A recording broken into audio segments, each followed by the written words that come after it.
Welcome to SAT TV News. I am Alicia George. In our top stories, Town of Portsmouth pilots CAP project. Speculation continues into the identification of Chad body found in St. Lucia. Attacks kill more than 50 in Syria. And in sports division to host under 15 volleyball festival. Details of these will follow. The wheel of change is here at SAT. New and exciting rewards just for you. SAT customers simply pay your bill and get the new Loyalty Plus plan for free.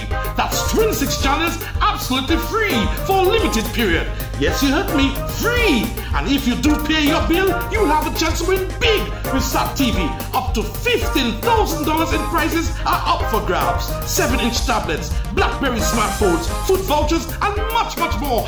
Offer ends July 1st. Get more from SAT TV, the people's choice. SAT terms and conditions apply. Introducing the Ashley collection at Quartz. Quartz has joined with Ashley Furniture, the #1 selling home furnishings brand in America, to bring you the most extraordinary furniture selection at unbeatable prices. It's now easier than ever before to find that perfect furniture piece for your home. And what's more, you can add that special touch with the right accent piece from our range of designer accessories from Ashley. Create the perfect look for your home with the Ashley collection at Quartz. Quartz, bringing value home. Visit the new Ashley Gallery at our Roseau store. Welcome back. The town of Portsmouth has been selected as a pilot community for a community alert project, CAP. The main focus of the project is to seek to build the resilience and to reduce the vulnerability of Portsmouth by strengthening and enhancing an early warning alert system.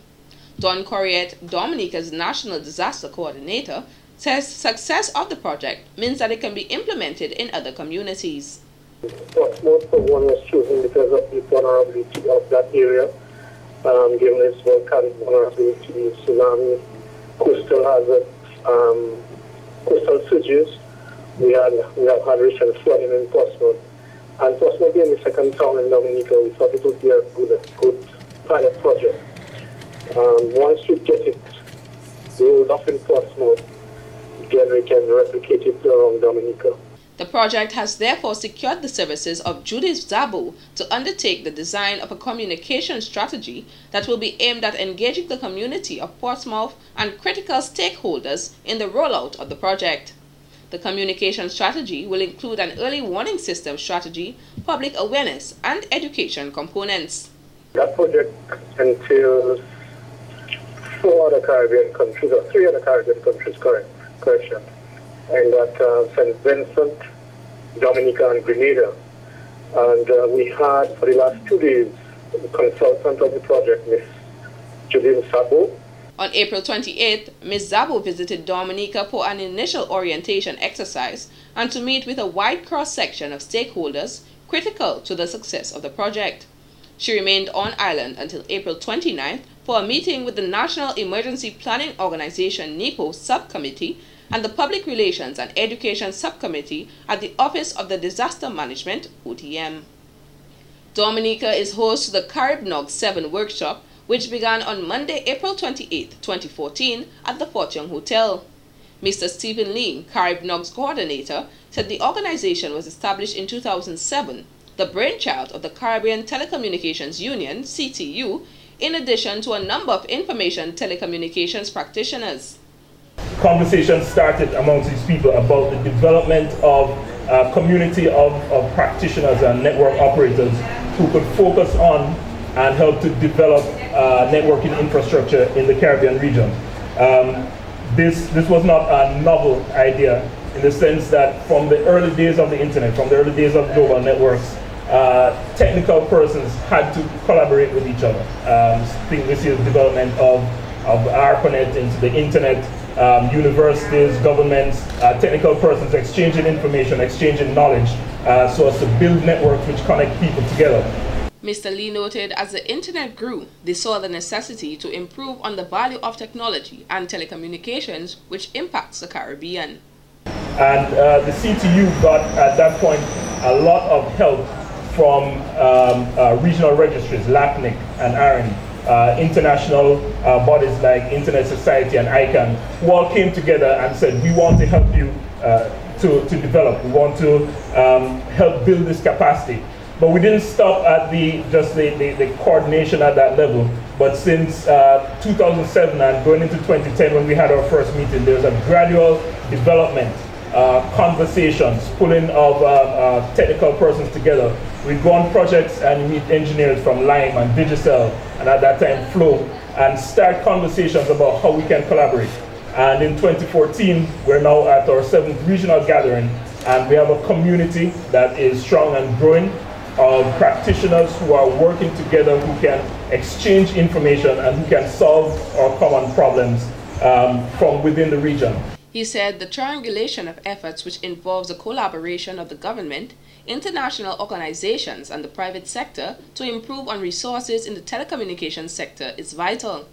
The organization focuses on issues as it relates to security and/or cybercrime, cloud storage and privacy, in addition to data transfer, and Dominica has been playing its part. We have the Dominica Exchange Point, DANIX, and that's actually one of the points of relationship and collaboration that the persons inside of CARICOM have had inside of Dominica with the NTRC, with the stakeholders inside of DANIX. We have worked together to develop an exchange point, and we're working together to build from that and to develop the domestic internet economy inside of Dominica. And we have opportunities like this throughout the region for our operators, for our community, with the collaboration that we have with international bodies and the collaboration that we have internally to develop strong networks and protect our populations. Mr. Lee added, throughout the workshop, they will be addressing issues of security and enterprise network development, cloud computing, and the development of our domestic internet economy. Dominica has been featured in an article in the May issue of National Geographic Traveler entitled 50 Tours of a Lifetime. The article boasts Dominica Waitukubuli National Trail as being the sole long-distance trail in the Caribbean and invites travelers to join one of the first commercial expeditions to hike its 114 mountainous miles from Scott's Head to Capritz, past waterfalls, gorges, and sulfur springs. The National Geographic Traveler focuses on sustainable travel and is the world's most widely read travel magazine with a readership of 7.6 million. It is published in 12 languages in 21 countries and circulated 8 times per year and can be accessed online at nationalgeographic.com. More news when we return. The wheel of change is here at SAS. New and exciting rewards just for you. SAS customers, simply pay your bill and get the new Loyalty Plus plan for free. That's 26 channels absolutely free for a limited period. Yes, you heard me, free. And if you do pay your bill, you'll have a chance to win big with SAT TV. Up to $15,000 in prizes are up for grabs. 7-inch tablets, BlackBerry smartphones, food vouchers, and much, much more. Offer ends July 1st. Get more from SAT TV, the people's choice. SAT terms and conditions apply. The government of India attaches great importance to its relations with Dominica as it continues to significantly assist the island. The new High Commissioner of India, H.E. Garu Shankar Gupta, from the 27th to 30th April 2014, paid a 3-day official visit to the Commonwealth of Dominica, where he presented his credentials to His Excellency Charles Angelo Savre, President of the Commonwealth of Dominica. During his stay, the High Commissioner called on other ministers, including Honorable Alvin Bernard, Minister of State in the Ministry of Foreign Affairs, to discuss issues of bilateral concern. Courtesy calls were also paid to other ministers. The two sides agreed to work together to further strengthen the close bilateral ties that exist between India and Dominica. In the spirit of South-South cooperation, the government of India has taken several initiatives to forge greater bonds of cooperation with Dominica. India recently provided humanitarian assistance of US $300,000 in the wake of damage caused by flash floods in December 2013. To enhance people-to-people cooperation between the two countries, the government of India also provides several fully funded training courses under India's Technical and Economic Cooperation Program. The government of India has also agreed in principle to provide services of an agro-processing expert, set up of an IT center of excellence, and facilitate solar street lighting and community development in Dominica. Honorable Alvin Bernard, Minister of National Security, who spoke at a cybersecurity assessment workshop on Monday, April 28, 2014, says responses to cybercrime must be quick. He said this must be done as technology can be quite favorable. Mr. Bernard noted the workshop will support several interventions initiated by the government of Dominica to address the matter of cybercrime and cybersecurity. There is an ongoing program to enhance prosecution capacity and effectiveness. Legislation has been enacted and amended to strengthen the hands of the courts to address the use of firearms in criminal activity, the determination of proceeds from crime, and the admission of electronic evidence, among other offenses. The minister says he hopes that the results of the workshop will significantly enhance the government's policies and regulatory framework. The implications of cybercrime is global, and it is at the global, state, and individual levels. And by extension, the survival of our democracy as we know it, and public safety has to be considered. The prevalence of devices and scorecards containing personal data, added to the global practice of decentralization of personal data, with the potential of the abuse of privacy, individual rights, and privileges. Some of the legislation the government has enacted in the fight against cybercrime include the Electronic Transaction Act, the Electronic Filing Act, and the Electronic Funds Transfer Act. The government plans to bring forward more acts in the future to Parliament for approval in an effort to further strengthen their cybersecurity strategy and legislative process. One of the main challenges associated with new technology is the fact that offenses can be committed on a global basis with such speed and anonymity, which, if left unchecked, threatens the viability of the economic well-being of industries and, in our experience, the very existence of small nation-states like Dominica. Due to the invasive nature of the new technologies, there is the urgent need for law enforcement personnel, technical security experts, policymakers, academia, industry professionals, and other governmental and community stakeholders to work collaboratively and cohesively to develop a comprehensive national, regional, and international approach to the issue of cybercrimes.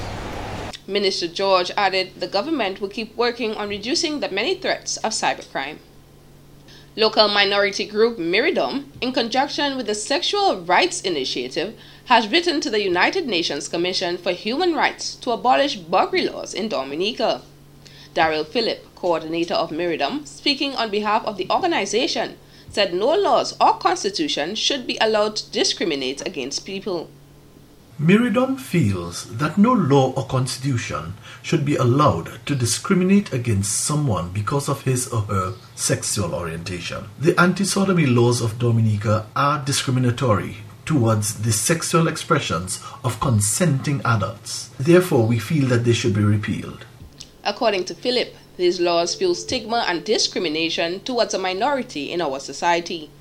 Every 4 years, individuals or organizations of UN member countries have the opportunity to present a report on any aspect of human rights violations that concern them.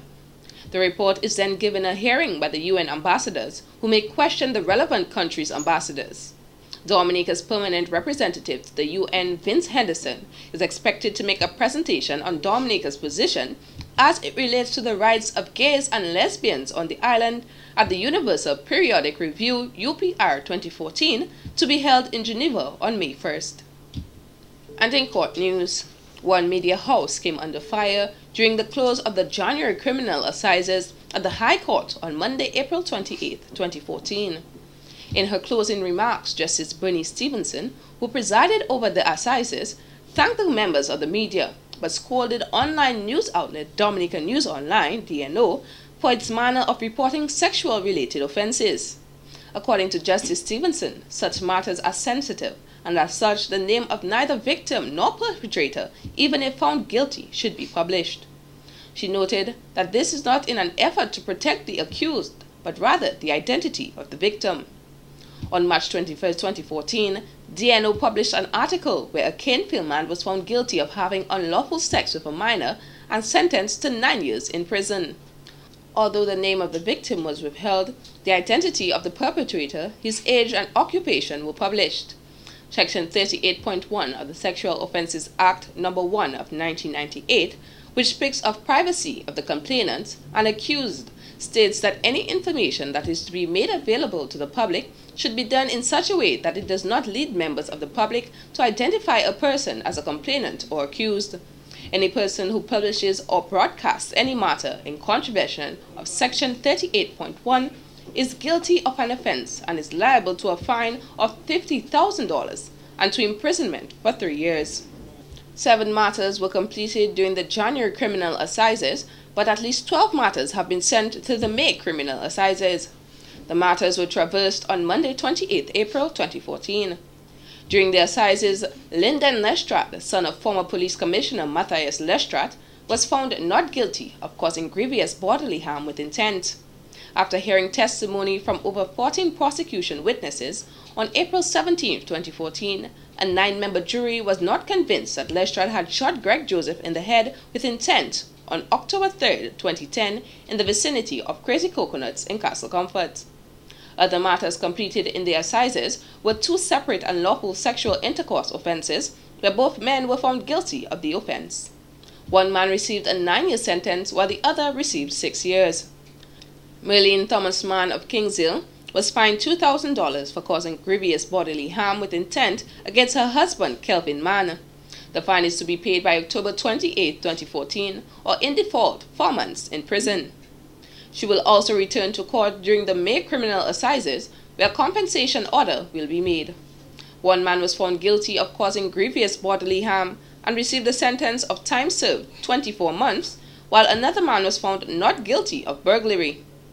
4 of the traversed matters are sexual offences which dominated the January assizes list. One matter of causing death by dangerous driving, another of causing death by reckless driving, burglary and causing grievous bodily harm are some of the other matters traversed. The transferred matters will be given priority and will be heard before new matters on the cause list of the May criminal assizes schedule to open on 14th May 2014. Justice Bernie Stevenson presided over the January criminal assizes, which opened on January 21st. This has been the local segment of the news. Coming up next, regional highlights.